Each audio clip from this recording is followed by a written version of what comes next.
An airline has shut down. Meanwhile, there's news with regards to how American Airlines plans on restarting operations and much more involving the latest aviation news within the industry. Stay tuned for more. People 851, turn right, heading 180. 14 Papa, turn right 245, report local out established 27. Before we begin, I'd like to extend a thanks to Unknown Guy 54 for subscribing over on my Patreon. Your support is greatly appreciated. Today's proceedings, however, begin with an airline shutting down within the aviation industry. With us now moving into April, we've lost another carrier within this great industry and sparse one. That is Sky Regional Airlines, which had its life come to a close following Air Canada announcing that they would not be continuing with their contract with the company. For anyone that didn't know, Sky Regional was in place and had partnered up with Air Canada to operate flights along some of the more regional routes of that and also within Canada and the United States. It worked under the Air Canada Express brand and allowed Air Canada, the mainline branding if you will, to focus on the more popular destinations with bigger aircraft naturally, while also harbouring the likes of the A320 and the 737 MAX. However, the 25 aircraft that are Embraer jets are set to be transferred to Air Canada, while in addition pilots will be transferred to Jazz Aviation or offload. The airline has not been helped with regional services during the pandemic, as they have seen cuts and mostly reduced regional services as well. Airlines need to cut costs on top of this, meaning that, of course, they'll be necessary in the future, but right now, they're not, and for these smaller carriers, it's very difficult to survive, especially relying off the backing of someone like Air Canada. If that stops, then you're in trouble. However, it's not all bleak, as the president of AirTrav said the decision that was made by Air Canada could actually in the future open the door for smaller carriers to enter many new markets moving forward, especially within the United States and Canada, and essentially take up that of the Sky Regional role. What are your thoughts though on that? Feel free to drop them in the comment section below. Meanwhile, over at American Airlines, they're capitalizing off travel demand returning at a rapid rate within the United States, and also as the world begins to recover from the global pandemic. And they've made quite the statement with the aircraft that they currently have grounded.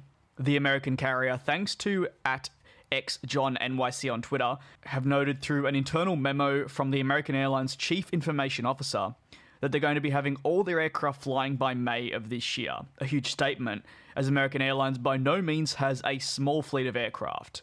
However, what has namely changed recently has been the major retirements within the industry and also at the American carrier, with the airline having said goodbye to the likes of the 767s, 757s, A330s, and so on in a massive streamlining event. That means moving forward in an international network sense, they'll have just the Boeing 777 and Boeing 787s exclusively operating on these long-haul flights until eventually they do welcome on the A321XLR, although as that's not classed as a wide-body, I won't necessarily include it in the same bracket as that of the 777 and 787. This is, like I mentioned before, a much more streamlined and fuel-efficient fleet and outlook for the airline moving forward. Something you could argue that the big three of America, that being Delta, United, and also American, have struggled with, and maybe the pandemic was the push that they needed to really readjust their fleet operations. If you took a look at Delta back in 2019, the amount of fleet types, the amount of aircraft types they had was enormous. The same went for United, and the same went for American. Now, while of course plans were there to retire these types, it was not going to happen for at least 6 years. However, in the space of the last 12 months, we've seen the rapid retirements of the types that were otherwise going to depart. These decisions come though as more and more Americans are booking flights in the future, as the plan currently for them is to have all citizens vaccinated by the halfway point of this year, which would, permitting, allow people to theoretically, you would imagine, travel again, and airlines are now rapidly ramping up efforts to look towards the future after a very dark and bleak 12-month period on the ground and with reduced services, something that obviously has hit home for American Airlines with their financial state. But at the end of the day, they were among the more lucky carriers, if you will. There are others that have struggled far more during this pandemic, and some that naturally are no longer here at all, or are gripping at the strings to survive, like that of Norwegian, South African, and many more.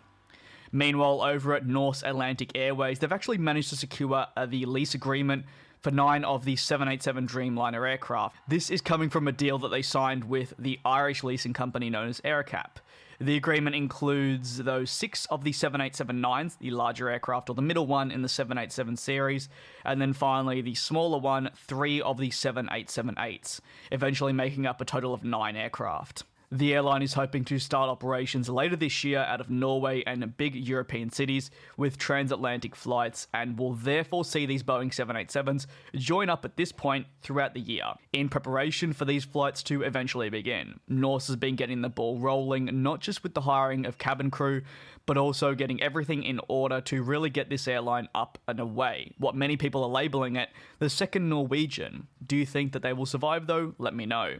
In a statement, the AerCap Chief Commercial Officer said, AerCap is excited to announce the signing of lease agreements for 9 Boeing 787 aircraft with Norse Atlantic Airways. With its superior operating characteristics, the 787 is the perfect aircraft for Norse Atlantic Airways to launch a modern, long-haul, low-cost airline, and we are delighted to be supplying them with their first aircraft. We wish Norse Atlantic Airways every success and look forward to working with them as they roll out their plan in the years to come. What are your thoughts more widely on Norse Atlantic Airways moving forward? I know I've done a video of them, but I'd still be interested to hear your take. Do you think they'll have a place within the aviation industry that'll stick, or will they simply come in and be forgotten in 3 years? Let me know down below. Over at Airbus, they saw Corsair take delivery of their first A330neo aircraft this week as well.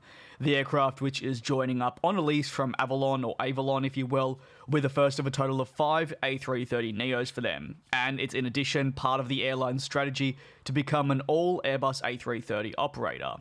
Airbus notes that the aircraft features 352 seats in a 3-class layout, while, in addition, the French carrier will benefit from the cost-effective and also eco-efficient solutions that the aircraft provides customers, especially for them.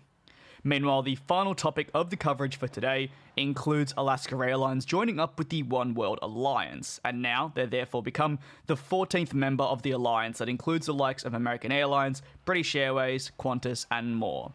This, however, is not a new development, as it was actually pre-arranged last year following the invitation, but in recent days, the red bow, if you will, was cut, and the airline officially joined the alliance. The Alaska chief executive commented on the development by saying, "Joining Oneworld is a family of the best airlines in the world. Being a part of the alliance allows us to provide fantastic global connectivity, a seamless travel experience, and more valuable loyalty offerings for our guests. The developments mean that Alaska and its customers will join a massive global network with actually over 1,000 destinations across 170 countries and territories." This video is actually being recorded in my Discord server, giving the users in here the opportunity to hear me record this. If you would like to potentially sit in on a recording in the future, feel free to follow the link in the description or join via our vanity link.